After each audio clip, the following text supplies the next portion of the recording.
NBC Sports' Mike Florio, former attorney, on how the Texans' settlements with those 30 civil lawsuits against them last week could in fact help Deshaun Watson in his disciplinary hearing. Here's Mike Florio from Pro Football Talk. Frankly, if I'm representing Deshaun Watson's interests as we wait for Judge Sue L. Robinson to issue a decision on whether and to what extent he's going to be suspended, maybe I submit a supplemental letter to her saying, hey, if the Texans have settled these 30 claims and the league isn't even looking into it, that's just all the more reason for the league to not have grounds to impose a significant suspension on Deshaun Watson. Now, one last point. What impact does this have on Deshaun Watson? Because it may be one of those, be careful what you wish for.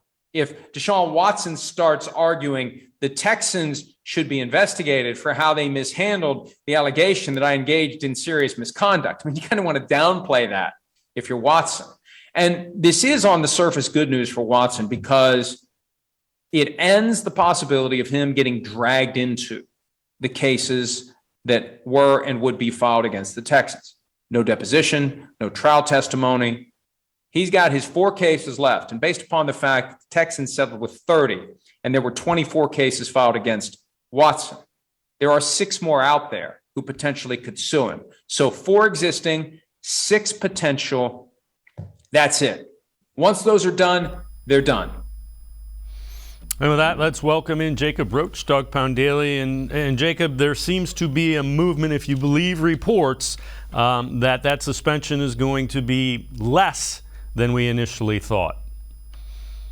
Yeah, it does seem that for a while it trended like it was going up and up, and then all of a sudden it started kind of trending down and down. But, you know, I think what Florio said was really interesting about where Watson's like, oh, well, maybe I would use this, but also tread carefully because it could bring more attention to you. But an interesting thing to consider in this situation is that in the statement that the Texans released when they settled, they said that they did not do anything wrong. They weren't aware of this, and it was just an act of solidarity.